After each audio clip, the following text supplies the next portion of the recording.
Retour plateau, dernière partie de ce numéro de Sport Plus, le Focus. Et nous sommes avec deux invités. Je suis avec Alessandre Benson, nos deux invités. Bonsoir à vous et bienvenue sur ce plateau de Sport Plus. Merci, bonsoir à vous, monsieur Anaël. Bonsoir, madame Gloria Tevoy. Bonsoir, Naïdou. Bonsoir, monsieur. Bonsoir à vous, monsieur Anaël. Soyez détendus. On est là pour parler du Only Camp, le camp dont vous êtes des encadreurs. Le camp se déroule depuis le mardi dernier déjà. Et il me plaît bien de vous demander déjà, pour ceux qui ne savent pas ce que c'est, qu'est-ce que le Only Camp? Très bien. Merci, monsieur Anaël. Alors déjà, je vais commencer par dire simplement que le Only Camp, c'est une initiative conjointe entre deux villes déjà, la métropole de Lyon et la ville de Porto Novo. En partenariat avec deux associations, l'association Azokuko, présidée par M. Olus Kouko, qui est le directeur technique du camp, et l'association Jeunesse, Art, Culture, Sport et Mémoire, présidée par M. Jean-Éric Sendé. Donc c'est ces associations-là qui se sont donné la main pour offrir à la jeunesse de la ville de Porto Novo un cadre de divertissement pour les vacances. Alors, principalement pour cette édition, c'est que le basketball, c'est le sport phare de ce camp-là. Pour cette édition, en plus du basketball, quelles sont les autres disciplines qui sont associées? Et surtout pour cette 5e édition, quelle est l'innovation principale? Pour cette édition, nous avons au programme, c'est vrai, le basket, le sport roi. Après, nous avons le roller, le badminton. Et nous avons aussi le judo, self-défense, Scrabble et des séances d'échange sur l'éco-citoyenneté et des séances d'échange aussi sur l'égalité entre filles et garçons. Et enfin, nous avons le Ubuntu Sport, qui est vraiment la nouvelle innovation dirigée par moi-même. Et en tant que présidente de l'association, en tant que présidente du club de Porto Novo. Ok, Voilà. présidente du club de Porto Novo pour de Ubuntu. Exactement. C'est pareil dans les autres disciplines, des experts de ces sports qui encadrent oui, les jeunes. Essentiellement que des experts. Quand vous prenez le basketball, déjà 80% des animateurs qui sont sur le Only Camp sont que des entraîneurs diplômés de la fédération. J'en suis un exemple. Mais en plus de ce savoir-faire-là, j'ai fait une formation en environnement, donc je suis technicien supérieur en aménagement et protection de l'environnement. Donc c'est ce qui me permet aujourd'hui d'intervenir sur le Only Camp avec le palier éco-citoyenneté aux enfants. On leur apprend les premiers gestes qu'ils doivent adopter au quotidien pour préserver l'environnement. Aux enfants principalement, c'est de quel âge à quel âge? De 6 à 16. De 6 à 16 ans, ceux qui désirent faire ce camp et qui ont plus que cet âge, ce n'est pas permis pour eux, ou bien le Only Camp pense peut-être à les réorienter ailleurs. Alors, je ne dirais pas que le Only Camp écarte les enfants qui ne sont pas dans cette tranche d'âge-là. Mais déjà, il faut noter que le Only Camp, c'est un camp de découverte déjà. On permet aux enfants... D'initiation. Voilà. Donc, on permet aux enfants de s'essayer un peu à un peu de tout. Vous voyez, toutes les activités que Gloria a décrites, le Scrabble, le self-défense, badminton et tout ça. On leur permet de toucher un peu à tout. Et à l'issue de quoi, on les réoriente ensuite, après le camp, on les oriente vers les associations où le travail est un peu continuel et beaucoup plus structuré de l'autre côté. Comment ça se passe avec des enfants quand c'est que c'est de 6 à 16 ans? 6 à 16 ans, c'est souvent la période où les enfants sont très vifs. Comment ça se passe pour que vous leur inculquiez toutes ces notions, pour qu'ils arrivent à garder et pour que peut-être de ces enfants sortent des stars de demain dans les disciplines qu'ils pratiquent aujourd'hui? Alors, à ce niveau, en tant que spécialiste, on répartit les enfants en fonction de catégorie ou d'âge, je dirais. Donc, vous n'allez pas voir les petits de 6 ans avec les grands de 16 ans. Exactement. Donc, ils sont en groupe et nous formons des ateliers. Et donc, nous, en tant que spécialistes, on sait ce qu'il faut donner à chaque catégorie d'enfants. Comment, c'est vrai, par exemple, moi, j'interviens sur le Ubuntu. Et Ubuntu a enseigné avec aux enfants de 10 ans, c'est pas la même chose que facile. Ceux qui Les ont enfants 16 ans. de 16 ans. Et en par exemple. plus, à enseigner aux enfants filles et aux enfants garçons, il y a encore Les garçons pratiquent également le Ubuntu. Exactement. Au Ah camp, je fais pratiquer le Ubuntu aux garçons parce que ça a Parce que été l'objet. c'est pas un sport de Tu te femmes. rappelles, Alors, on tapait avant ça- même pour dire que... ça a Effectivement. été mon objet C'est pas d'étude ça. en licence. Ah, exactement. C'était pour voir la connotation genre. Pourquoi c'est un sport à connotation féminine. Et c'est à cause de l'origine du sport. C'était fait pour les filles. Racontez-nous un peu à l'origine c'était quoi? Alors, à l'origine, c'était un sport créé par un docteur pour pouvoir occuper les femmes parce que les hommes, c'était le foot et autres. Les femmes, à part la cuisine, il n'y avait rien pour pouvoir se divertir. Donc, c'est là que ce sport a été créé. Ce jeu a été créé et voilà. Donc, c'est comme le foot, c'était d'abord les hommes. C'est aujourd'hui qu'on voit le foot féminin être à l'écran, bien vu et vraiment. Donc, c'est un peu ça. Et donc, j'ai fait les recherches et j'ai vu que c'est juste le fait qu'on se dit, c'est un truc de femme, allez, on s'approche. Sinon, tout le monde peut pratiquer. Monsieur Naël devrait essayer, moi je l'ai essayé. Hier, pourquoi Il fera un tour sur le camp. Je vais peut-être faire un tour à Porto-Novo, mais je me dis que c'est un peu compliqué, très compliqué. Non, mais c'est quand même assez amusant, c'est assez facile. Surtout que c'est pour si on doit l'enseigner à des enfants, j'imagine la difficulté. Oui, c'est très difficile pour vous? Pas du tout, parce que bon, j'aime l'animation, prendre en charge les enfants, donc c'est vite fait. Il faut commencer, pas les intéresser à la chose en chantant. Donc, on commence par la chanson. Ça se fait avec des chants. Les chants, voilà. Et si tu veux, tu prends des chants qu'eux, ils aiment. Et toi, tu t'adaptes au rythme. Et à partir de là, il y a eu plus de difficultés. Mais aujourd'hui, j'étais, disons, calme et je les regardais jouer. Eux-mêmes, ils prennent goût à la discipline. Hier, ça parlait plus d'amour et parlait de la part des expressions ce que les enfants aiment et puis on leur donne ça. Alors, Alessandre Besson, comme on vous est un peu proche du comité d'organisation de ce camp, dites-nous, quelles sont les structures impliquées dans l'organisation de ce camp? Bien, le coach Géraud l'a abordé tout à l'heure. Le camp, d'abord, c'est une initiative qui est prônée par l'association Jeunesse, Art, Culture, Sport et Mémoire, une association qui est basée en France et qui est dirigée par Jean-Éric Sendé. Jean-Éric Sendé qui est le directeur de programme. Et c'est un partenariat avec l'association ASO Kouko, association Omnisport Kouko du président Aurélis Kouko. Donc, c'est les deux qui sont donnés la main. Mais le projet a pris corps que grâce à un partenariat entre la métropole de Lyon et la ville de Porto-Novo. C'est dit quand même que c'est le jumelage entre les municipalités qui ont conduit quand même à la mise en place de ce camp.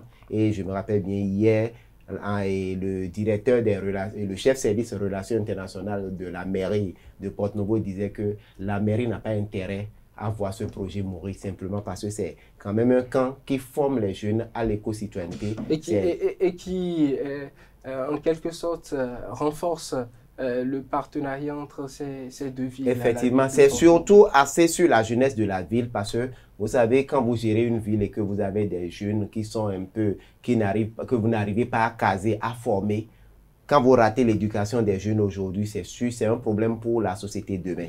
Alors, la ville, pour son développement, a surtout misé à travers ce partenariat, permettre à sa jeunesse d'être bien éduquée. Et pendant ces vacances, vous voyez, la plupart de ces jeunes viennent des quartiers défavorisés, disons pratiquement toutes les zones de Porto-Novo. Et c'est des jeunes qui viennent, certains même pieds nus. Et c'est sur le camp, on leur remet des chaussures. C'est-à-dire qu'ils n'ont pas de moyens. J'ai même vu hier, pour les premiers jours, hier quand j'étais à Porto-Novo, j'ai même vu une fille qui a porté ce qu'on voit chez les chaussures qu'on appelle baluline chez les dames là. Seulement que c'est pas pointu, le bas était un peu truc là, mais c'est ce qu'elle avait porté. C'est ce qu'elle a. On lui dit il faut porter chaussures pieds nus et fermés pour pouvoir venir faire. Elle a porté, c'est vous dire simplement que le camp, c'est un camp inclusif qui aligne sport, éducation, comment on appelle, culture, et sport, culture et la découverte de nos musées. Est-ce que pour le camp, les enfants viennent, ils peuvent venir d'un peu partout,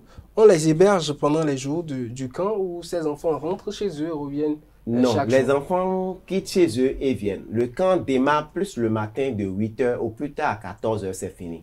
Plus entre intervalles 13h, voire 14h, voire 15h, il y a ce qu'on appelle l'abra par l'abra pour faire le débriefing de la journée, pour laisser les enfants pouvoir s'extérioriser par rapport à ce qu'ils ont vu. Parce que quand vous formez les enfants, vous leur dites fais ceci, sûrement que l'enfant a retenu quelque chose, l'enfant veut poser une question, l'enfant peut-être a déjà vu un truc par le passé et aujourd'hui on lui dit mais faut pas faire, il faut faire ceci. Donc il y a ce qu'on appelle l'abra par l'abra pour permettre aux enfants. C'est dit seulement que après 15 heures, les enfants rentrent chez eux. Les enfants ne sont pas hébergés pour le camp. On leur permet de quitter chez eux. Et vous savez, il y a quelque chose également que je vais dire. Sur le camp, vous verrez des enfants, en plus de ceux qui sont retenus, il y a d'autres enfants qui sont un dans peu les partout alentours qui et viennent. qui Il y a des veulent enfants qui participer. viennent vendre de l'orange et tout parce que pendant les vacances, les parents leur ont remis des trucs là, mais qui restent là toute la journée. Le lendemain, il y a même qui viennent simplement pour chercher à intégrer les trucs. On leur permet de rentrer. Et si vous observez des images, vous verrez peut-être certains enfants qui ne sont pas habillés parce que c'est le premier jour, peut-être ils sont arrivés, mais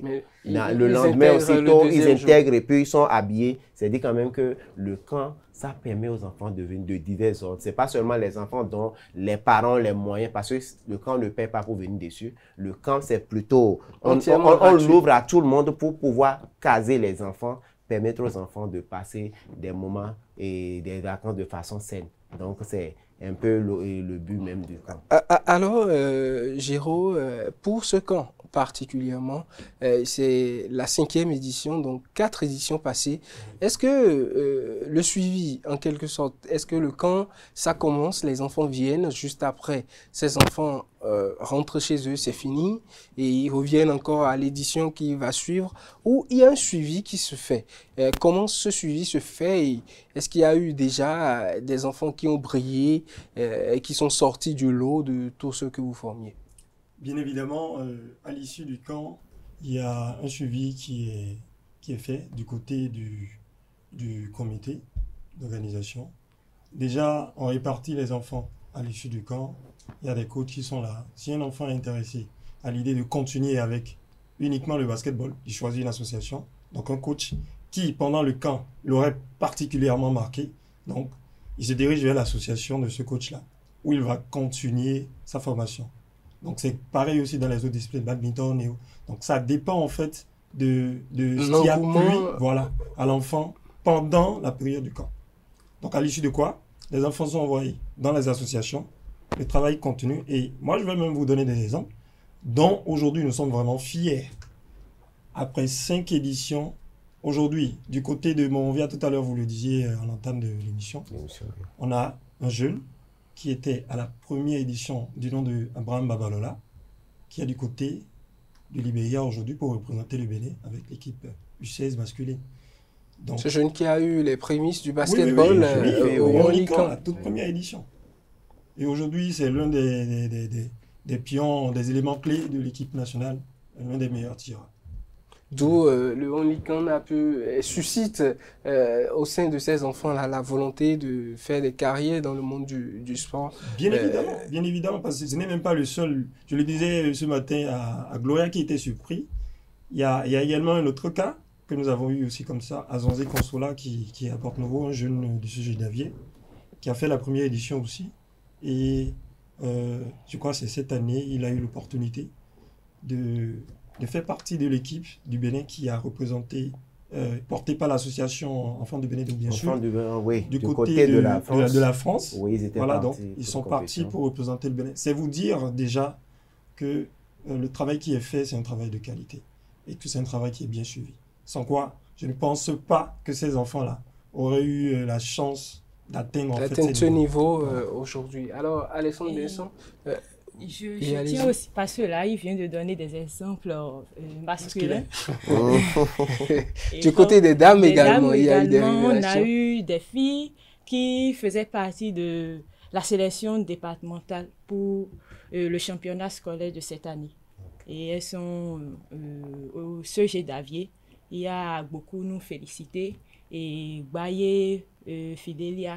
Donc, c'est des filles que j'ai eu la chance d'encadrer. Voilà. Donc, D'où l'importance de faire participer des enfants à un tel camp, ce camp-là qui offre des débouchés, un suivi assez considérable qui permet aux enfants de mieux s'intégrer dans les sports qu'ils auraient choisis et de faire Exactement. carrière dans ces sports. Oui. Alexandre Besson, dites-nous le partenariat entre ces deux villes qui s'est soldé par l'organisation de ce camp-là, est-ce que ça promet encore d'autres innovations pour le Bénin, peut-être avec le biais de l'association du président Sendé. Jean-Éric Sendé, bon, l'association Jean-Éric Sendé, l'association du moins Jeunesse, Art, Culture, Sport et Mémoire est quand même une association engagée pour la formation des jeunes. C'est une association qui a plusieurs axes concernant ses objectifs. Donc, je pense que c'est son travail et la formation et l'association Omnisport Coucou également. D'abord, l'association Azo Coucou est spécialisée dans la formation. Oui. Et la formation du côté de la France, Jacksem également, c'est son domaine. C'est dit quand même que c'est deux associations qui ont pour objectif la formation à la base, qui se sont donné la main. Et ce partenariat est venu simplement leur donner l'occasion de pouvoir mettre leur expertise à la disposition des enfants du côté de Porto Novo. Et je le disais tout à l'heure, à l'ouverture, on a le camp enregistré la présence de Madame Assanat, qui est la présidente de la Ligue Ouémé Plateau de basketball. Il y avait la mairie qui était représentée également par des cadres, dont notamment le chef service relations internationales, M. Elèche Tony Meino. Mais également, il y a eu d'autres, des parents qui étaient là. C'est-à-dire quand même que quand il y a le camp, les parents sont là, passent pratiquement même toute la matinée à attendre, à observer, pour voir comment ces essais, ça permet à ces parents même de pouvoir échanger avec d'autres parents. Et on l'a dit en début d'émission que pour des camps comme ça, il faut des spécialistes. Et quand il y a des spécialistes au contact des enfants, vous ne pourrez que avoir le déclic au niveau de l'enfant par rapport à la pratique de la discipline. Et quand l'enfant a le déclic qui est, on ne peut qu'avoir les résultats comme ce qu'on a cité tout à l'heure. Les enfants sortent de là. Il y a un jeune que j'ai l'habitude de voir sur la plupart des camps, mais qui est toujours présent là-dessus. Le jeune, un peu avec Rasta là, je l'avais vu dernièrement face sur un camp où il avait le ballon, il avait fait un dribble avec présence de Michael Poté. Bozo Waiz. Waiz, truc là. Depuis que je suis sur le camp, il ne rate jamais. Et c'est un jeune quand même qui est en train quand même de prendre d'exceller dans le milieu. Je passe par cette occasion pour parler de moi-même, parce que j'ai été formée par les camps, surtout le camp Enfants du Bénin debout, et qui m'a permis de faire des expériences jusqu'en France. Je reviens d'une mission de service civique en France, et c'est tout ça qui me motive à m'intéresser à former les jeunes, parce que Ahmed Taoufik dit quelque chose souvent, que si la nature te donne un truc, il faut lui rendre pour pouvoir toujours être dans la pérennité. Et moi, je trouve bien de rendre à la nature ce que j'ai obtenu. Ahmed Taoufik qui a permis à une sélection des jeunes d'être dernièrement du côté de la France pour une compétition. Effectivement, d'où tout simplement, il est très important de faire les camps. Alors, Jérôme, un dernier mot pour ces parents qui hésitent toujours pour envoyer leurs enfants sur les camps, notamment à Porto Novo, le On-Line Camp peut-être. Un dernier mot, moi je dirais simplement aux parents d'avoir confiance au travail de ces spécialistes-là qui sont sur le On-Line Camp et qu'ils peuvent dormir tranquille.